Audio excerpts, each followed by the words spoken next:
الحمد للہ رب العالمین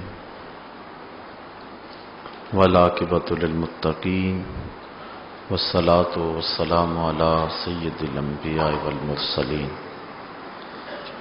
قال اللہ تعالی وتبارک فی القرآن المجید والفرقان الحمید بسم اللہ الرحمن الرحیم وما امروا الا لیعبدوا اللہ مخلصین لہ الدین صدق اللہ مولانا العظیم وصدق رسولہ النبی الکریم الرؤوف الرحیم اللہم نور قلوبنا بالقرآن وزین اخلاقنا بالقرآن وادخلنا الجنۃ بالقرآن ونجنا من النار بالقرآن قال اللہ تعالی وتبارک فی شان حبیبہ مخبرا وآمرا ان اللہ وملائکتہ یصلون علی النبی یا ایہا الذین آمنوا صلوا علیہ وسلموا تسلیما الصلاۃ والسلام علیک یا رسول اللہ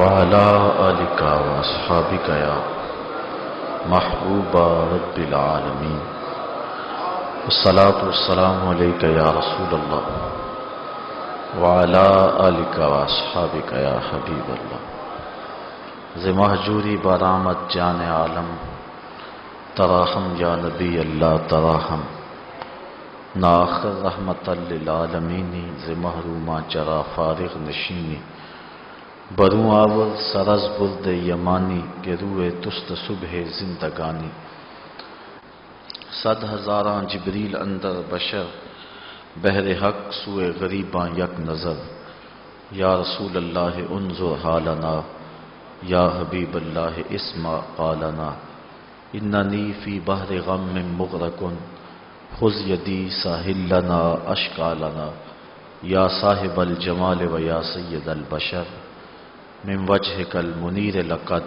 نور القمر لا يمكن الثناء كما كان حقه بعد از خدا بزرگ توئی قصہ مختصر۔ تمام حمد و ثنا تعریف و توصیف اللہ جل مجدہ الکریم کی ذات بابرکات کے لیے جو خالق کائنات بھی ہے اور مالک شش جہات بھی۔ اللہ جل وعلا کی حمد و ثنا کے بعد حضور نبی اکرم شفیع امم رسول محتشم نبی مکرم اللہ کے پیارے امت کے سہارے رب کے محبوب دانائے غیوب مالک رقاب امم فخر عرب و عجم والی کون و مکان سیاہ لا مکان سید انس و جاں سرنشین مہوشاں ماہ خوباں شہنشاہ حسینہ تتمہ دوراں سر خیل زہرہ جمالاں جلوہ صبح ازل نور ذات لم یزل باعث تکوین عالم فخر آدم و بنی آدم نیر بدہا رازدار ما اوہا شاہد ما طغا صاحب علم نشرہ معصوم آمنہ احمد مجتبیٰ حضرت محمد مصطفیٰ صلی اللہ علیہ وسلم کے حضور ناز میں اپنی عقیدتوں ارادتوں محبتوں اور نیاز مندیوں کا خراج پیش کرنے کے بعد معزز محترم سامعین السلام علیکم ورحمۃ اللہ وبرکاتہ۔ آج حسن نیت کے عنوان سے کچھ باتیں آپ کے گوش گزار کرنا چاہ رہا ہوں۔ اللہ ہم سب کو نیتوں کا جمال نصیب فرمائے۔ لغت میں نیت فعل پر ارادہ قلب کو کہتے ہیں۔ کام پر جو قلبی ارادہ ہے اس کو نیت کہتے ہیں۔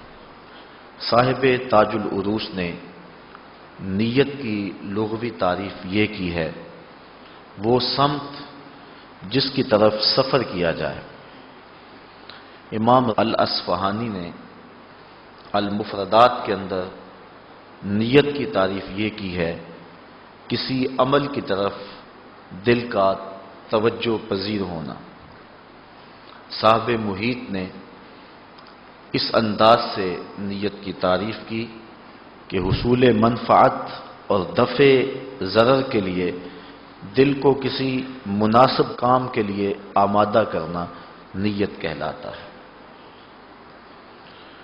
لیکن اصطلاح شریعت اسلامیہ میں عبادات میں تمیز پیدا کرنا نیت کہلاتا ہے کہ یہ ظہر کی نماز ہے، یہ عصر کی نماز ہے۔ جب بندہ کھڑا ہونے لگتا ہے تو اس کو یہ امتیاز پیدا کرنا ہوتا ہے کہ میں کون سی نماز پڑھ رہا ہوں، یہ میں روزہ فرض رکھ رہا ہوں یا کہ نفل رکھ رہا ہوں، میں یہ احرام عمرے کا باندھ رہا ہوں یا کہ حج کا باندھ رہا ہوں۔ عبادات کے درمیان جو تمیز پیدا کی جاتی ہے اس کو شریعت اسلامیہ کے اندر نیت کہتے ہیں۔ نیت کا یہ مفہوم فقہا کے نزدیک ہے، اور جب فقہا نیت پر بحث کرتے ہیں تو اسی مفہوم میں کرتے ہیں، لیکن صوفیاء اور عارفین کے نزدیک مقصود کے اعتبار سے تمیز پیدا کرنے کو نیت کہتے ہیں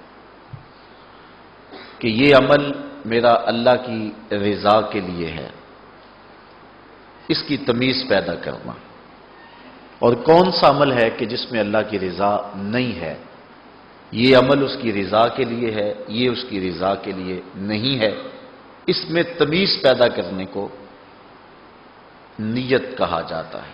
عموماً عرف میں جب نیت کا مفہوم بیان کیا جاتا ہے تو اس سے یہی نیت ہی مراد ہوتی ہے، اور اسلام میں حسن نیت کے عنوان سے آج جو گفتگو ہے، شریعت کی اصطلاح کے اندر نیت کا یہ جو دوسرا مفہوم ہے، اسی عنوان کے ساتھ آپ کے سامنے کچھ باتیں عرض کرنے کی کوشش کروں گا۔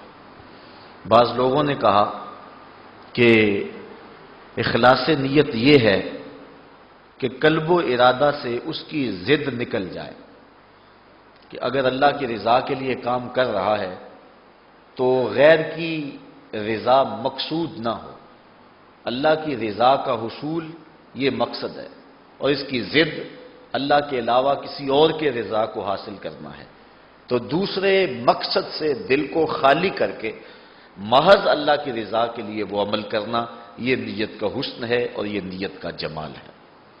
ہمارے صوفیاء جب تک نیت کا استحضار نہیں ہوتا تھا اتنی دیر تک اعمال شروع نہیں کیا کرتے تھے۔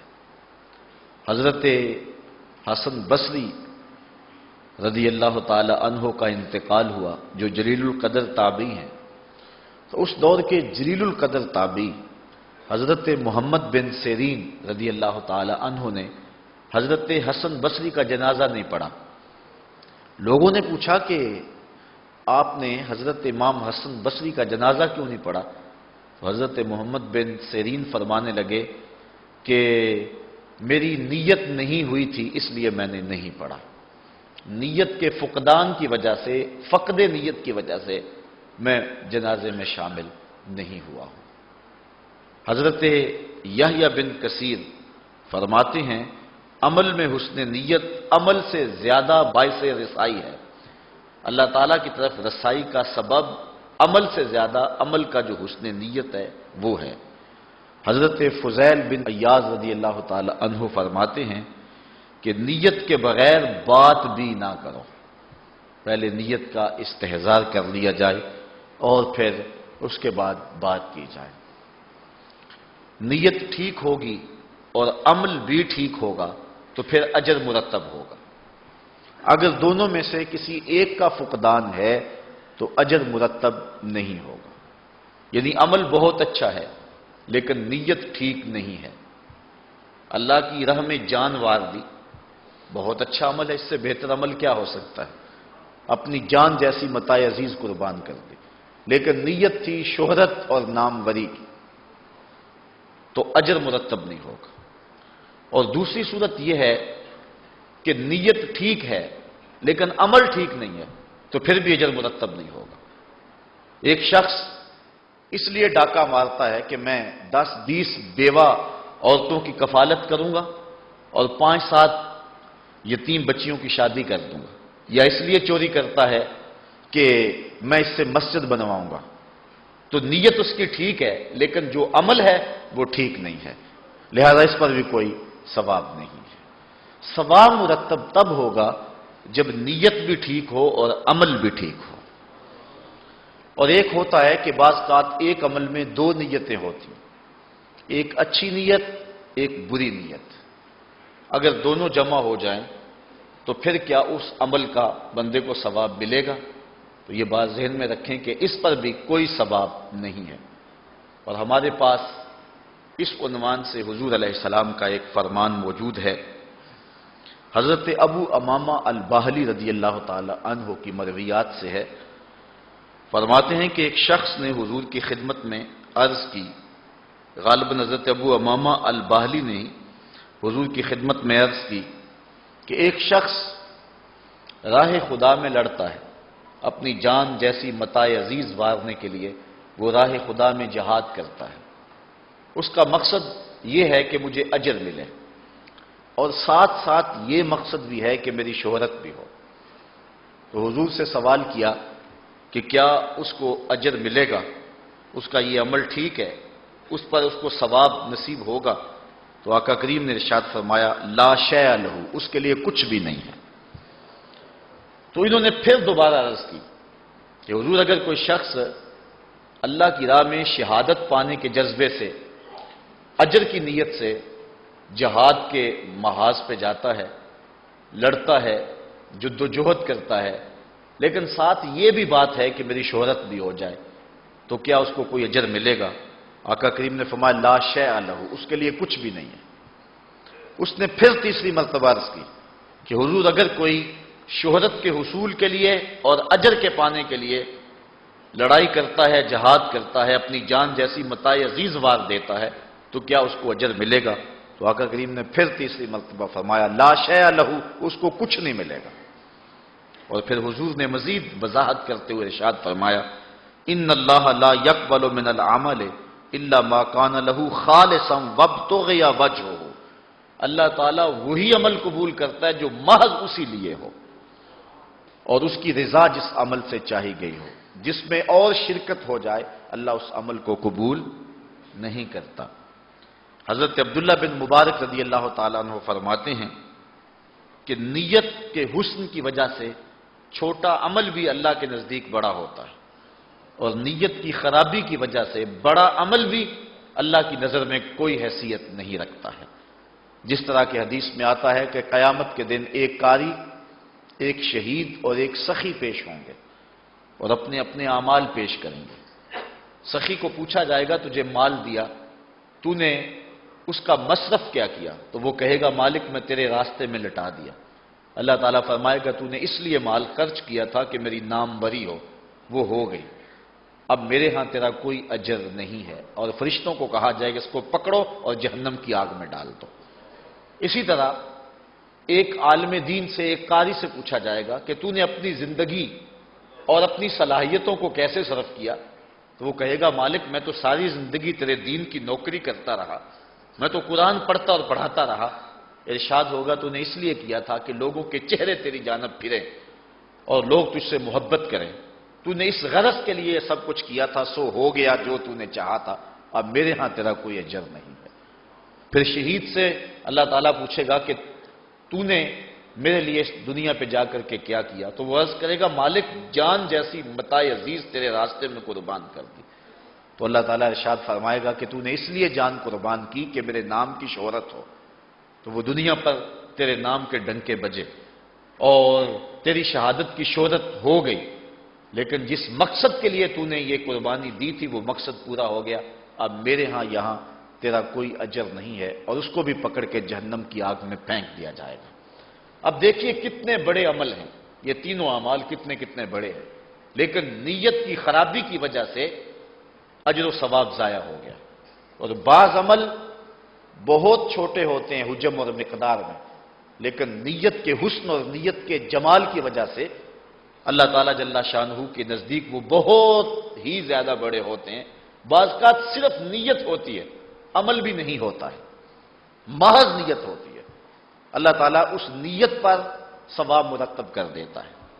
کل قیامت کے دن ایک شخص نامہ اعمال کھولے گا، حج لکھا ہوگا، عرض کرے گا مالک میں نے تو حج کیا ہی نہیں، میرے نامہ اعمال کے اندر حج کیسا؟ ارشاد ہوگا ہم جانتے ہیں تو نے حج نہیں کیا، جب حاجیوں کے قافلے جاتے تھے تیرا دل تو تڑپتا تھا نا، ہم نے تیری اس تڑپ کو دیکھ کے تیرے نامہ اعمال میں حج لکھ دیا۔ جب حضور غزوہ تبوک کو گئے ہیں تو فرمایا کہ ہم نے کوئی وادی قطع نہیں کی ہے مگر فلاں فلاں آدمی اجر میں ہمارے ساتھ شریک رہا ہے۔ صحابہ نے عرض کی حضور وہ آیا ہی نہیں، اس نے مدینے کو چھوڑا ہی نہیں، اور وہ اجر میں برابر کا شریک کیسے ہے؟ فرمایا اس کو کسی غرض کسی ضرورت نے روک لیا ہے، ورنہ وہ ہمارے ساتھ آنا چاہتا تھا، اس نیت پر اس کو ثواب نصیب ہوگا۔ آپ جانتے ہیں سارے اہل علم تشریف فرما ہو، غزوہ بدر کے اندر مسلمانوں کی تعداد کتنی تھی بلا؟ 313، لیکن تاریخ اٹھائے جو لوگ لڑے ہیں، جنہوں نے جہاد کیا ہے، دشمنوں کے مقابلے میں ڈٹے ہیں، وہ 313 نہیں تھے، وہ 305 لوگ تھے۔ 8 لوگ ایسے ہیں کہ جو محاذ پہ لڑے نہیں ہیں، ان میں حضرت عثمان غنی رضی اللہ تعالی عنہ کا نام بھی ہے، حضرت ابو لبابہ بھی ہیں، دیگر صحابہ بھی ہیں۔ حضور نے فرمایا تمہاری زوجہ بیمار ہے، تم ان کی تیمارداری کرو۔ حضرت ابو لبابہ کو بھی راستے سے حضور نے موڑ دیا کہ تم جا کے مدینے کے اندر یہ ذمہ داری سنبھالو۔ 8 صحابہ ایسے ہیں کہ جو میدان میں لڑے نہیں ہیں، گئے نہیں یا راستے سے واپس آ گئے، لیکن بدر کے شرکاء کی تعداد 313 اتنی دیر تک پوری نہیں ہوتی جب تک ان 8 لوگوں کو شامل نہیں کر لیتا، بلکہ جب مال غنیمت بٹا تو ان 313 میں سے ان 8 کو بھی شامل کیا گیا، ان کو بھی حصہ دیا گیا۔ گئے نہیں، لڑائی نہیں کی، لیکن 313 کا عدد نہیں پورا ہوتا جب تک ان کو شامل نہ کرے، تو گھر سے چل پڑے تھے، نیت کر لی تھی، گو پہنچے نہیں لیکن اجر میں برابر کے شریک ہیں۔ نیت المومن خیر من عملہ، امام غزالی یہ روایت لائے ہیں کہ مومن کی نیت اس کے عمل سے بہتر ہے، جب وہ نیت کرتا ہے نامہ اعمال کے اندر نیکی لکھ دی جاتی۔ ابن عساکر نے اپنی تاریخ کے اندر ایک طویل روایت لکھی ہے، اللہ بھلا کرے شخص کا کہ اس نے کہاں کہاں سے رس نچوڑا اور کہاں کہاں سے روایات کو جمع کیا۔ ابن عساکر کو ابن عساکر اسی لیے کہتے ہیں کہ وہ لشکروں کے ساتھ رہتا تھا، جب بھی کوئی لشکر سجتا آراستہ ہوتا تو ابن عساکر بھی چلا جاتا اور اس لشکر کے ساتھ شمولیت اختیار کر لیتا۔ لوگ تلواریں تیز کر رہے ہوتے، یہ ایک ایک بندے سے ملتا، تو نے حضور کا کوئی فرمان تو نہیں سنا؟ اگر سنا ہے تو مجھے سنا دو۔ اس طرح اس نے احادیث کو، روایات کو، تاریخ کو جمع کیا۔ ابن عساکر کا میرے پاس خلاصہ موجود ہے جو 40 جلدوں کے اوپر موجود ہے۔ اس نے جو کتاب لکھی اس کا خلاصہ 40 جلدوں پر ہے، جو اصل کتاب ہے وہ 120 جلدوں پر ہے۔ اتنی بڑی اس نے کتاب لکھی، اس کے اندر یہ روایت ہے کہ حضرت موسیٰ علیہ السلام پر جب الواح تورات کا نزول ہوا تو انہوں نے الواح تورات میں قیامت کے قریب آنے والی ایک امت کا تذکرہ پڑھا، تو اللہ کی بارگاہ میں انہوں نے 9 سوال کیے۔ ان میں سے ایک سوال یہ تھا، اللہم انی اجد فی الالواح امتا اذا ہم احدہم بحسنۃ فلم یعملھا کتبت لہ حسنۃ واحدہ وان عملھا کتبت لہ 10 حسنات فاجعلھا امتی قال تلک امت احمد۔ کہا مالک میں نے الواح تورات میں ایک امت کا تذکرہ پڑھا ہے، اگر وہ نیکی کی نیت کرے گی، ابھی نیکی کی نہیں، نامہ اعمال کے اندر نیکی لکھ دی جائے گی، وَإِنْ عَمِلَهَا كُتِبَتْ لَهُ 10 حسنات، اور اگر وہ نیکی کر لے گی، کی اس نے ایک ہے، نامہ اعمال میں 10 لکھی جائیں گے۔ وہ امت میری امت کر دے، قَالَ تِلْكَ أُمَّةُ احمد، کہا یہ تو میرے پیارے احمد کی امت ہے۔ یہ اعزاز دیا جائے گا، ابھی نیکی کی نہیں ہے، جی میں آیا کہ یہ نیک کام کروں گا، نامہ اعمال کے اندر نیکی لکھ دی جائے گی۔ اور آگے لطف دیکھیے، اور اگر نیکی کر لی ہے، کی ایک ہے، نامہ اعمال میں 10 لکھی جائیں گے، یہ اس امت کو شرف دیا جائے گا۔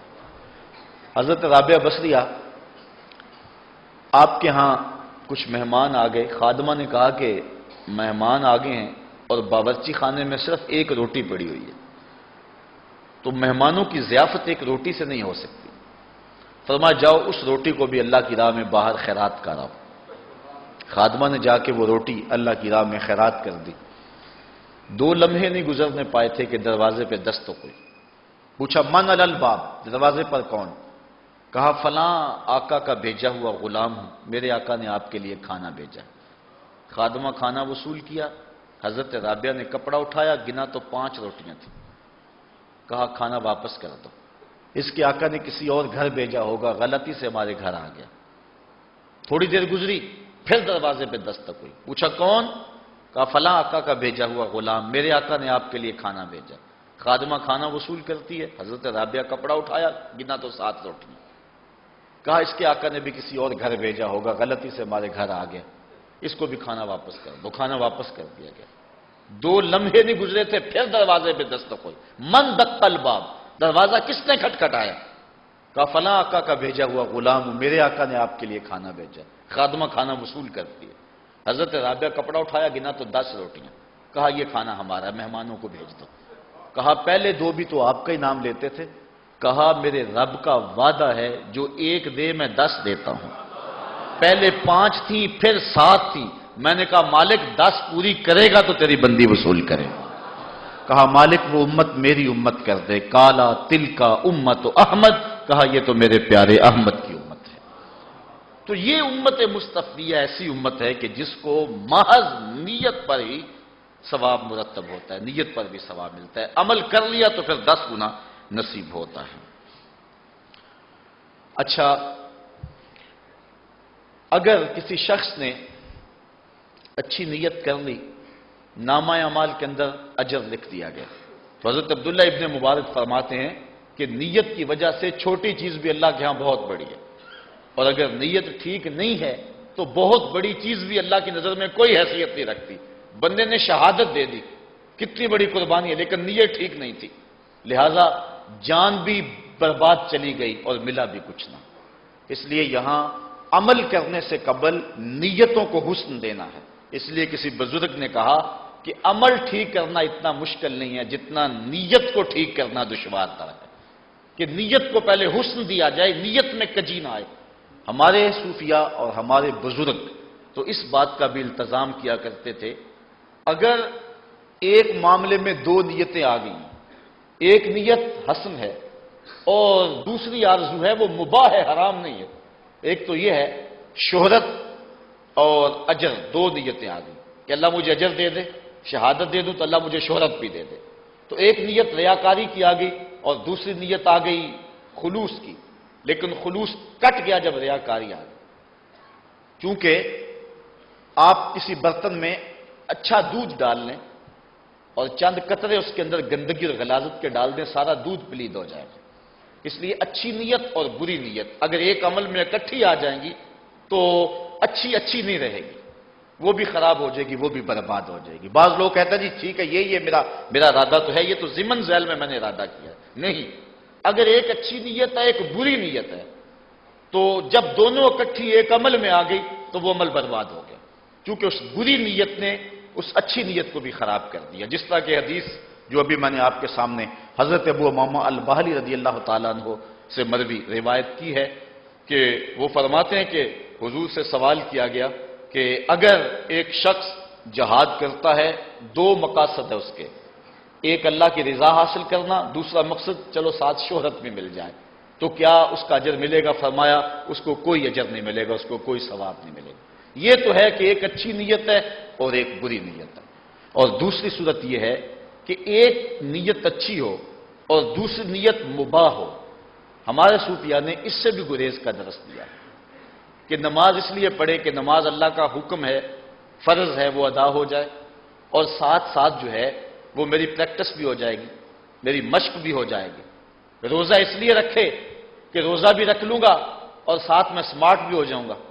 2 نیتیں ہیں، سمارٹ ہونا یا پریکٹس کرنا، یہ کوئی بری بات نہیں، امر مباح ہے، لیکن حسن نیت کے ساتھ ایک ایسی نیت اور شامل ہوگی ہمارے صوفیہ فرماتے ہیں جو اعمال کا حسن ہے ساتھ والی نیت نے اس کو بھی برباد کر دیا، اس لیے وہ ایک قبولیت تو ہو جائے گی لیکن جو اس کا نور ہے اور اس کا جو حسن ہے اور اس کا جو جمال ہے یہ ساتھ آنے والی نیت جو ہے وہ اس کو برباد کر دے گی۔ اس لیے اللہ اس بات کو پسند کرتا ہے کہ جو بھی عمل کیا جائے محض میری رضا کے لیے کیا جائے۔ حضرت رابعہ بصریہ ایک ہاتھ میں پانی کا کوزہ پکڑا ہے، ایک ہاتھ میں آگ پکڑی ہوئی ہے اور بڑے غصے سے جا رہی ہے۔ کسی نے کہا آج کدھر کے تیور ہے؟ کہا کچھ لوگ جنت کے چاہ میں عبادت کرتے ہیں، کچھ دوزخ سے ڈرتے ہوئے عبادت کرتے ہیں، میں چاہتی ہوں نہ رہے بانس نہ بجے بانسری، یہ پانی ڈال کے جہنم کو سرد کر دوں اور یہ آگ لگا کے جنت کو جلا دوں، جو بھی عبادت کرے محض اللہ کی رضا کے لیے کرے۔ اقبال کہتا تیرے عمل میں اخلاص ہو تو اس کا اجر کچھ اور ہے، حور و خیام سے گزر بادہ و جام سے گزر، جو بھی کر محض اس کی رضا کے لیے کر۔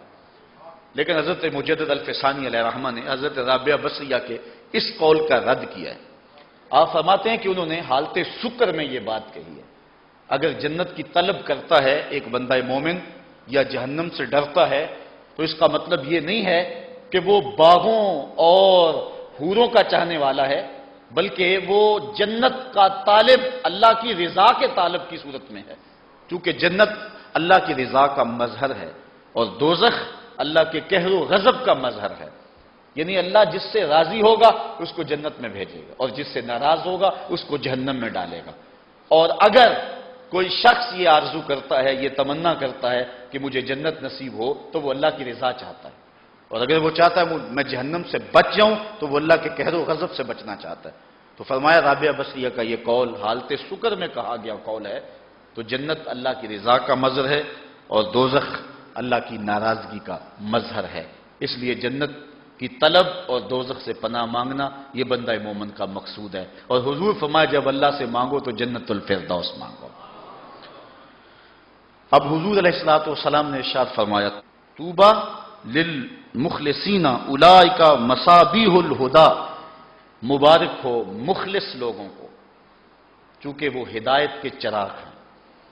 تو عمل محض اس کی رضا کے لیے کیا جائے تو عمل ہے، ورنہ عمل نامقبول ہے، یا اگر امر مباح بھی نیت کے ساتھ شامل ہوگی دوسری نیت کے طور پہ وہ امر مباح بھی شامل ہو گیا تو پھر بھی اس عمل کے حسن کو، جمال کو اور نور کو ختم کر دے گا۔ اور ہمارے صوفیاء نے اس حوالے سے بھی بہت زیادہ احتیاط کی ہے اور اپنی نیت کو خلوص کی بنیادوں پر استوار کرنے کی ہمیں تاکید کی ہے۔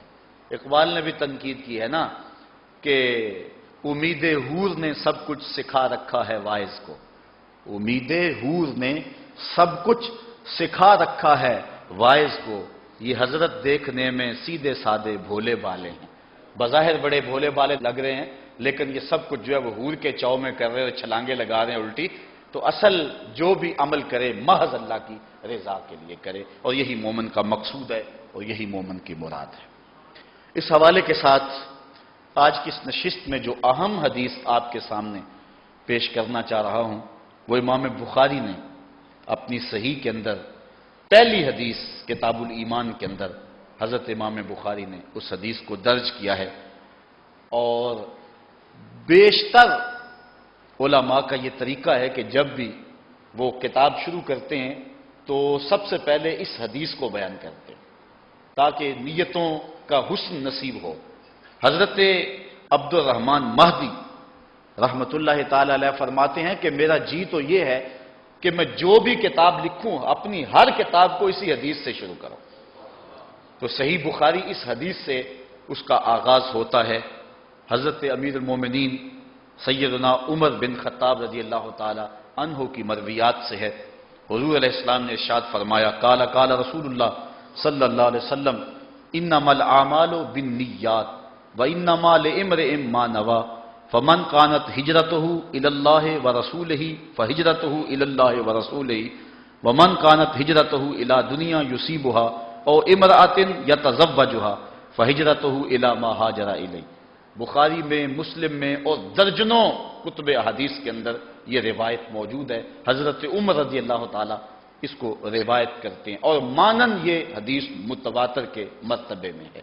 حضرت علی بن مدینی رحمت اللہ تعالی علیہ فرماتے ہیں اس حدیث کی صحیح ترین سند وہ ہے جس سے امام بخاری نے اس حدیث کو روایت کیا ہے۔ ویسے امام بخاری نے صحیح بخاری کے اندر اس حدیث کو 6 مرتبہ روایت کیا ہے اور 6 مرتبہ ہی مختلف راویوں سے روایت کیا ہے۔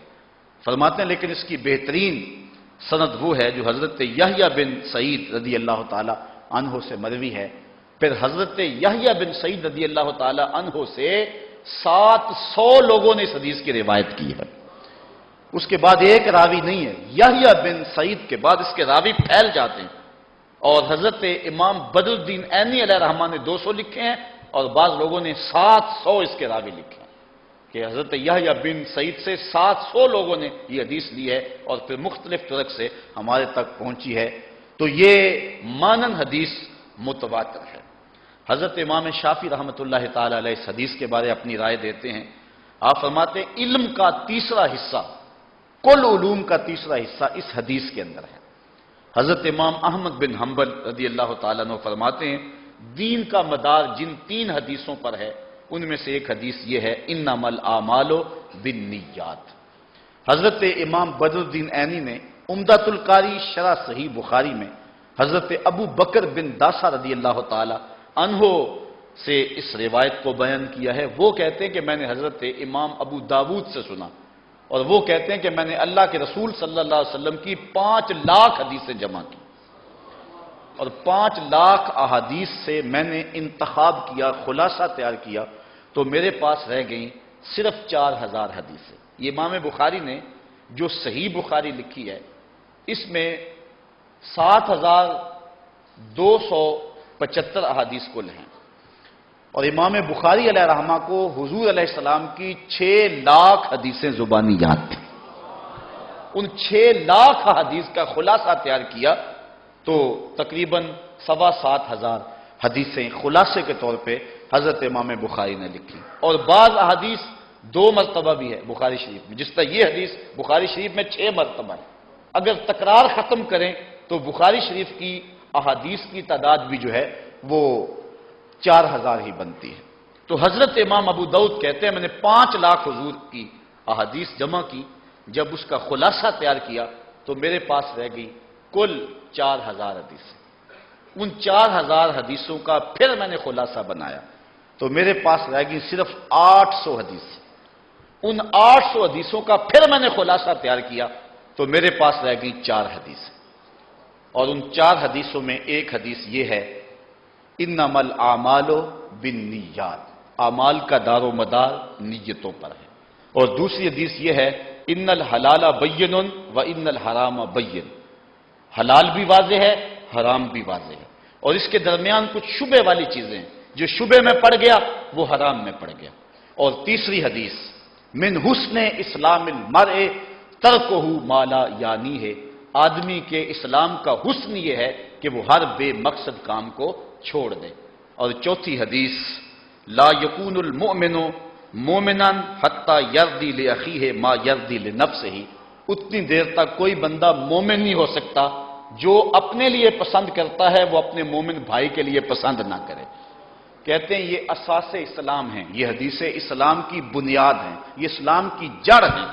5 لاکھ احادیث رسول کا خلاصہ یہ 4 حدیث ہیں۔ تو ان میں سے پہلی حدیث انما الاعمال بالنیات، اعمال کا دار و مدار نیتوں پر ہے۔ اس حدیث کا شان ورود یہ ہے کہ جب حضور علیہ السلام نے مکہ سے ہجرت فرما کے مدینہ کو اپنے وجود کی برکتیں عطا فرمائیں تو حضور کے ساتھ بہت سارے صحابہ بھی ہجرت کے لیے مکہ سے مدینہ کی طرف چلے گئے، کچھ حضور سے پہلے، کچھ حضور کے ساتھ اور کچھ حضور کے بعد۔ ایک شخص تھا جس کا مدینے کی ایک خاتون کے ساتھ ربط قلب تھا اور وہ اس کے ساتھ نکاح کرنا چاہتا تھا۔ اس عورت نے ایک شرط لگائی تھی کہ میں تیرے ساتھ نکاح کرنے کے لیے تیار ہوں، لیکن شرط ایک ہے کہ تو شہر مکہ چھوڑ دے اور مدینے میں آ جا۔ اس نے اس بات میں آر محسوس کی کہ میں ایک عورت کے لیے اپنا شہر چھوڑ دوں اور لوگ کیا کہیں گے کہ ایک خاتون کے لیے اپنا شہر چھوڑ دیا ہے۔ اچھا، اس عورت نے یہ شرط لگائی، مجھے ایک عورت بھی یاد آئی، کون؟ حضرت ام سلیم رضی اللہ تعالیٰ. جب حضرت ام سلیم کو ابو طلحہ نے پیغام نکاح بھیجا تو حضرت ام سلیم نے کہا میری ایک شرط ہے، میرا ایک ہی حق مہر ہے، اگر تو ادا کر دے تو میں تیرے ساتھ نکاح کر لوں گی. تو ابو طلحہ نے کہا فوری بتاؤ کیا؟ تو ام سلیم نے کہا تم اسلام لے آؤ، یہی میرا حق مہر ہوگا. تو پھر ابو طلحہ فوراً اسلام کی دولت سے مالا مال ہو گئے اور ان کا نکاح ہوا. اور پھر فرمایا گیا کہ ام سلیم جیسی بیوی کوئی نہیں اور ابو طلحہ جیسا شوہر کوئی نہیں.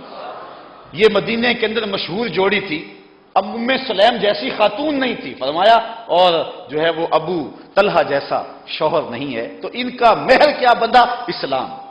اور یہ کہتی ہے کہ تو اگر مکہ چھوڑ آئے تو پھر میں تیرے ساتھ نکاح کرنے کے لیے تیار ہوں. اس نے اس بات کو آر محسوس کیا کہ لوگ کیا کہیں گے، ایک عورت کے لیے شہر چھوڑ آیا ہے. لیکن جب حضور نے ہجرت فرمائی اور صحابہ گئے تو اس نے سوچا کہ اب سارے جا رہے ہیں میں بھی چلا جاتا ہوں. لوگ سمجھیں گے یہ ہجرت کر کے جا رہا ہے، اسے کہوں گا تیرے لیے آیا ہوں. تو جب وہاں پہنچا تو اس نے جا کر کے کہا کہ میں تو تیرے لیے آیا ہوں. اس نے کہا ٹھیک ہے میری شرط پوری ہو گئی، نکاح ہو گیا. اس خاتون کا نام تھا ام قیس. تو اس نے اس لیے جو ہے وہ ہجرت کی اس شخص نے اور جا کے ام قیس سے اس کا نکاح ہو گیا. کچھ لوگ اس لیے بھی ہجرت کر گئے کہ مدینے کی منڈی جو ہے وہ بڑی تیز ہے اور وہاں کے مالی حالات بہتر ہیں. تو چلو مکے میں کیا دھرا ہے، مسلمانوں کے ساتھ چلیں اور وہاں جا کر کے جو ہے وہ ہم جو ایسا کریں گے کہ وہاں کاروبار اچھا چمک جائے گا. کچھ لوگوں کی نیت ساتھ یہ بھی شامل ہوئی، لیکن نیتوں کو حسن دینے والا رسول، صحابہ کو پاکیزگیاں اور طہارت دینے والا رسول اس بات کو بھی برداشت نہ کر سکا کہ کوئی جو ہے وہ ہجرت کے ساتھ اس نیت کو بھی ساتھ شامل کر لیں. تو حضور علیہ السلام نے ارشاد فرمایا انما الاعمال بالنیات، اعمال کا دار و مدار نیتوں پہ ہے. وانما لامرئ ما نوى، ہر شخص کے لیے وہی ہے جس کی اس نے نیت کی. فمن كانت هجرته الى الله ورسوله فهجرته الى الله ورسوله، جس نے اللہ اور اس کے رسول کے لیے ہجرت کی اس کی ہجرت اللہ اور اس کے رسول کے لیے ہوئی. جس نے دنیا کے لیے ہجرت کی دنیا اسے مل جائے گی، کاروبار اس کا ٹھیک ہو جائے گا. اور امرأۃ یتزوجها، یا کسی عورت کے لیے ہجرت کی تو وہ اس سے نکاح کر لے گا. فہجرته الی ما ہاجر الیہ، تو اس کی ہجرت اسی کے لیے ہے جس کے لیے اس نے کی ہے. عورت کے لیے آیا ہے تو عورت ملے گی، دولت کے لیے آیا ہے دولت ملے گی، رب رسول کے لیے آیا ہے تو رب رسول ملے گا. اب صحابہ اس شخص کو چھیڑا کرتے تھے جس نے ایک عورت کے لیے ہجرت کی تھی اور اسے کہا کرتے تھے مہاجر ام قیس. یہ ام قیس والا مہاجر ہے. چونکہ صحابہ کی نازک اور پاک باز طبیعت اس کو گوارا نہ کر سکی. تو یہاں ہمیں اسلام نے ہجرت اور کوئی بھی نیک عمل ہو، اسلام نے ہمیں درس دیا ہے کہ وہ محض اللہ کی رضا کے لیے ہو. کوئی دوسری نیت بھی آ کے اس کے اندر شامل نہ ہو، اگرچہ وہ مباح ہی کیوں نہ ہو. ہاں اچھی نیتیں اگر اکٹھی ہو جاتی ہیں، بہت ساری اکٹھی ہو جاتی ہیں اچھی نیتیں ساری، پھر کوئی حرج نہیں، بلکہ اجر دوگنا چوگنا ہو جائے گا. مسجد میں آیا کہ جمعہ پڑھوں گا، ساتھ یہ بھی نیت کر لی کہ کوئی گندگی پڑی ہوئی، کوئی تنکے پڑے ہوئے تو اس کو اٹھا کے باہر پھینکوں گا. ساتھ یہ بھی آیا کہ عالم دین کی زیارت بھی کروں گا. ساتھ نیت یہ بھی کر لی کہ جو اس نے کہا اس کو سنوں گا اور علم حاصل ہو جائے گا. ساتھ نیت یہ بھی جڑ گئی کہ جو کہا جائے گا اس کو سنوں گا پھر اس پہ عمل بھی کروں گا. نیت یہ بھی ساتھ جوڑ لی جو سنوں گا پڑھوں گا عمل کروں گا اس کو پھر لوگوں تک بھی پہنچاؤں گا.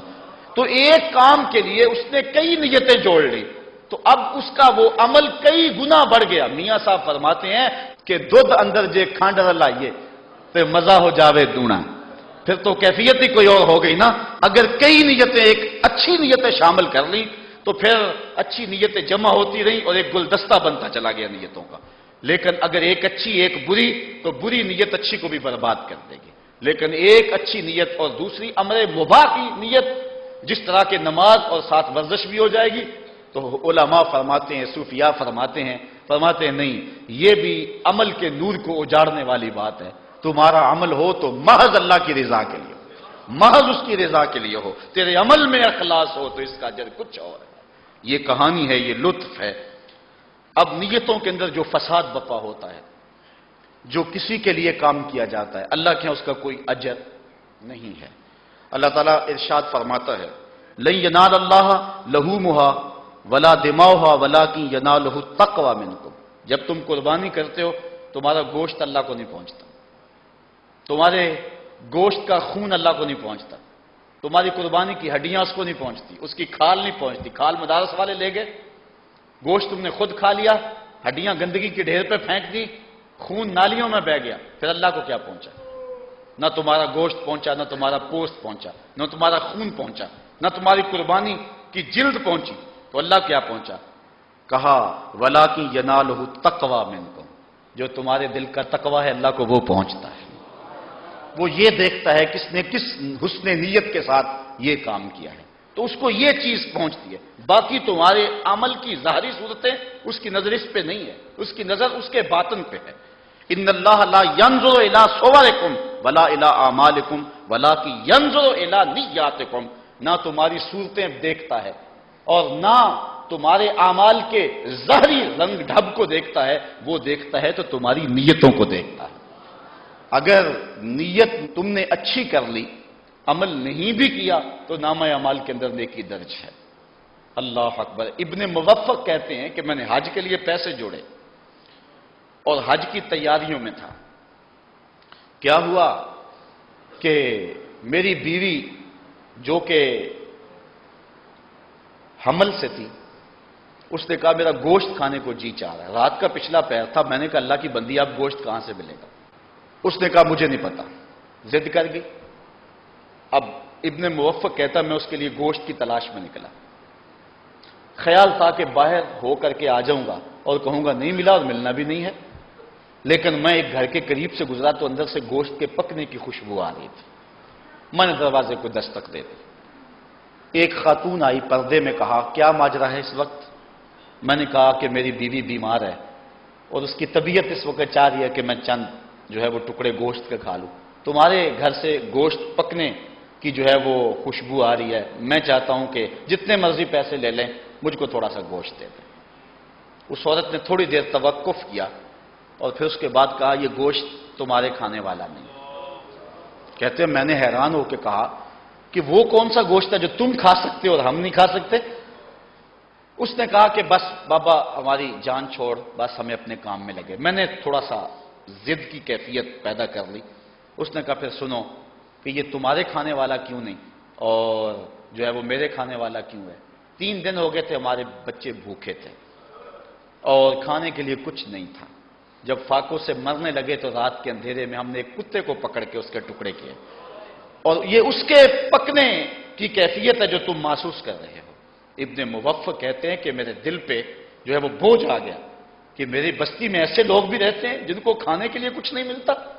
میں نے حج کے لیے جو رقم جوڑی تھی پردے میں لا کے اس کو دے دی اور میں حج پہ نہیں گیا۔ کہتے ہیں کہ جب حج کا موسم آیا، لوگ جب فارغ ہو کے آئے تو جو بھی مجھے ملے کہا ابن موفق مبارک ہو تمہیں حج کی، جو بھی حاجی آئے کہے ابن موفق تمہیں مبارک ہو حج کی۔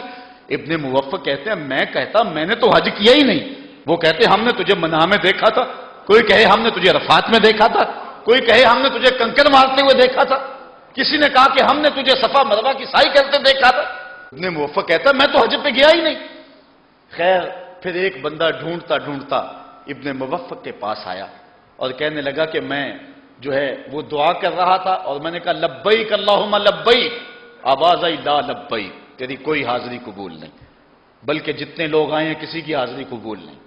میں گھبرا گیا اور پھر آواز آئی 6 آدمیوں کا حج قبول ہوا ہے، ان کے صدقے سے باقیوں کا بھی قبول ہو گیا، اور ان 6 لوگوں کے نام بتائے گئے اور ان میں سے ایک نام تیرا بھی تھا، اور میں تیرا پتہ پوچھتا تیرے پاس آیا ہوں تو کون سا نیک عمل کیا ہے، اور ساتھ مجھے یہ بھی بتایا گیا ہے ان 6 آدمیوں کی شکل کے فرشتے پیدا کر دیے گئے جو قیامت تک ان کے لیے حج کرتے رہے۔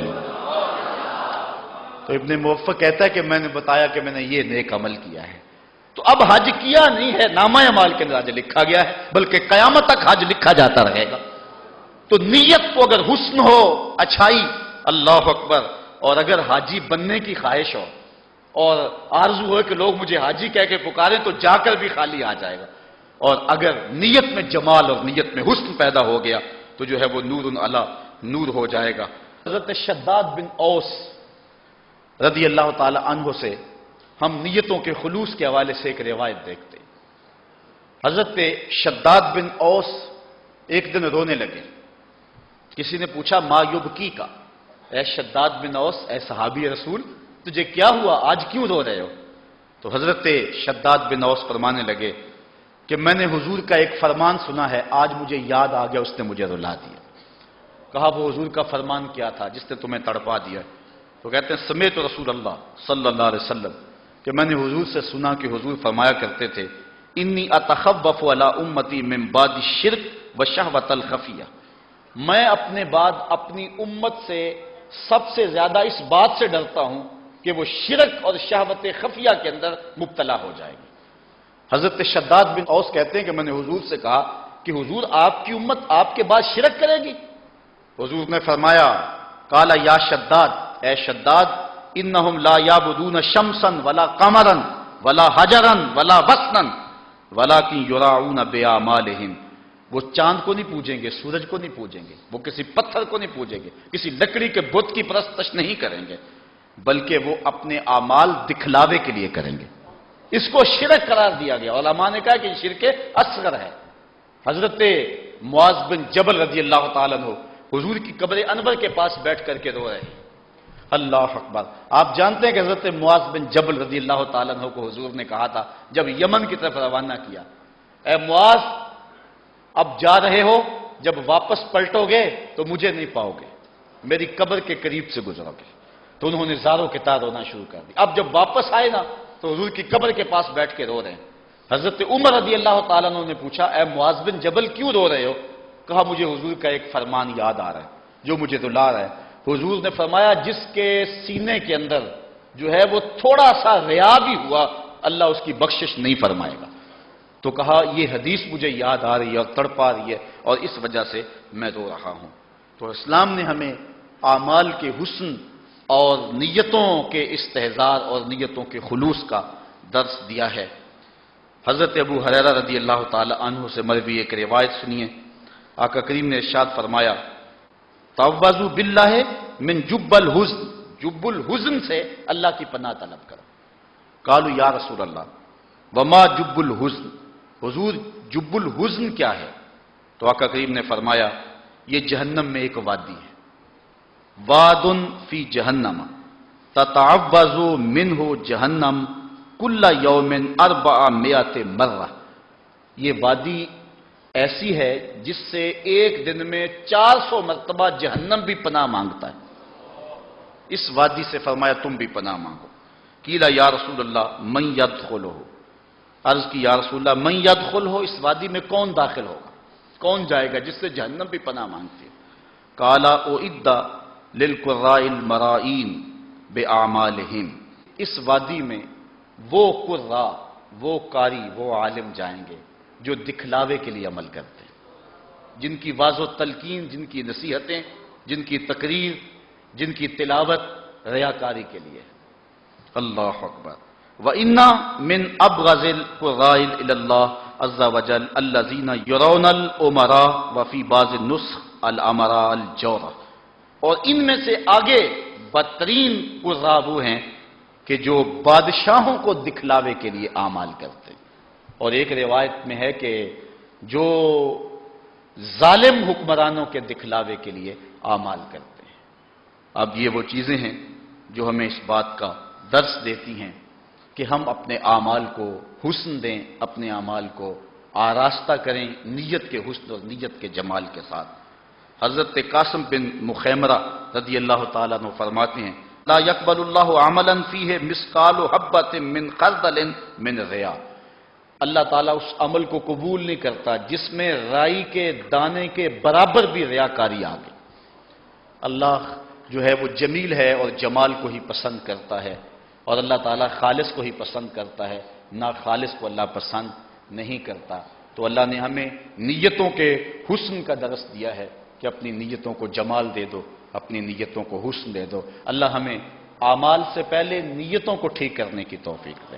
آفاق کے ہر ہر گوشے میں قرآن سنا کر دم لینا، اب رکنا نہیں اب تھمنا نہیں، فردوس میں جا کر دم لینا، آفاق کے ہر ہر گوشے میں قرآن سنا کر دم لینا، اب رکنا نہیں، اب تھمنا نہیں۔